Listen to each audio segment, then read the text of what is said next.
One of the drinks to be revived over the last 15 to 20 years and given a second life is the Clover Club. Doesn't really fit into the type of cocktails that I usually make here, being that it's not tropical, tiki, or rum based, but it does use an ingredient, and in this case, a couple ingredients that I have on hand, and I want to explore other ways for us to use some of those ingredients. Whether it's a syrup that takes time to make or a vermouth that we only have a few weeks to use. If we go to all the trouble to either make these things or find these ingredients, then we should have a couple of drinks on hand to use in addition to the one we got it for. I recently shared a video called The White Flag, which uses the cream syrup found in the Tropical Standard Book for the Bird of Paradise cocktail. And another syrup from that recipe is the raspberry syrup. It's pretty easy to make, and I'll leave a recipe for that in this episode's description. I happen to have some of that raspberry syrup on hand that I made from some leftover raspberries I had, and I thought there's no better classic cocktail to use that in than the Clover Club. The cocktail was probably originally created in the late 1800s at the Clover Club in Philadephia. It went on to become popularized in the early 1900s when the drink was served at the Waldorf Astoria in New York. And the drink didn't really make it past Prohibition, but finds a second life in 2008 when Julie Reiner opened the Clover Club in Brooklyn with their eponymous cocktail, the Clover Club. Now I was curious to see, at least online, if there were any previous mentions of the Clover Club, or at least in abundance online prior to Julie Reiner opening the Clover Club bar. And in fact, the only real one that I saw was a recipe in 2007 from David Wondrich.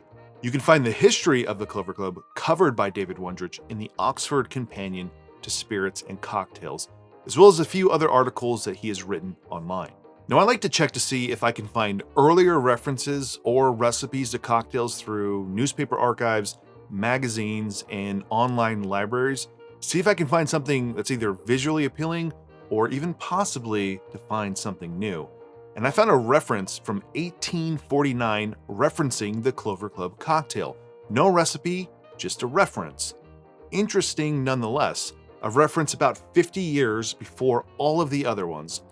But as I've mentioned here recently, even solid sources will lie to you. As I was flipping through the Boot Hill News from Santa Fe, things seemed off. For instance, an advertisement for a 1930s Ford did not seem to fit in.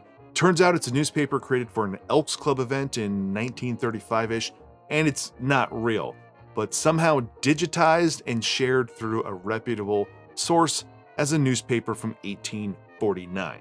So let's make one of these Clover Clubs, and for this one we're not going to use any fresh raspberries. We're going to use just the raspberry syrup, and instead of using the typical Dolan dry vermouth that is called for, I'm going to use Camo's Vermouth de Chambery. This is another bottle I'm going to be using for an upcoming episode, and if you know about some of the history from some important tropical drinks from certain islands, you might be able to figure out which drink I'm talking about for this one.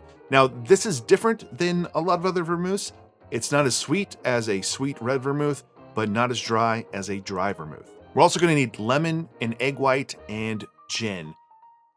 I'm also not going to shake this, dry shake this, or reverse dry shake this. Instead, I'm going to use the drink mixer, and we'll just see how that turns out using an egg white classic style cocktail in the drink mixer.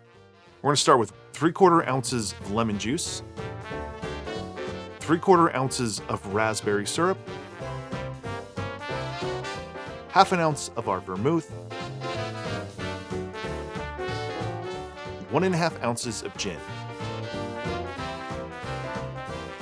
Finally, add in 1 egg white, and you should really never crack this over your tin. You run the risk of ruining everything you've already poured into it.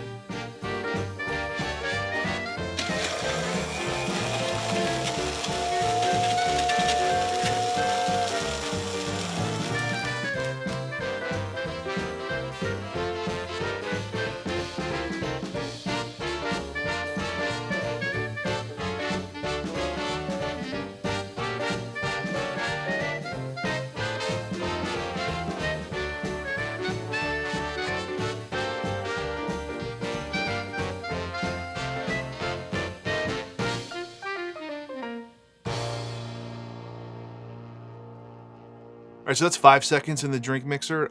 It's safe to say that you are not going to get that level of foam if you're shaking, dry shaking, reverse dry shaking. So I've used egg whites in the mixer before, but never in a drink I think so simple and classic. And there's definitely a meringue on top of this thing right now. So let's taste it. Well, that's fantastic. It's mainly the gin. You're getting those sort of pine, juniper notes from the St. George, sweetness from the raspberry, and the raspberry, it is subtle, acidity from the lemon. The vermouth, it does get a little bit lost here, especially with that extra sweetness it brings. That's why I upped the lemon juice. But what's interesting is that vermouth, it does play a pretty nice aromatic role, kind of competing against the gin, but in terms of flavor in the drink, it's a little bit washed out. I've had a drink mixer now for several years. I don't know why I've never done a gin fizz in one.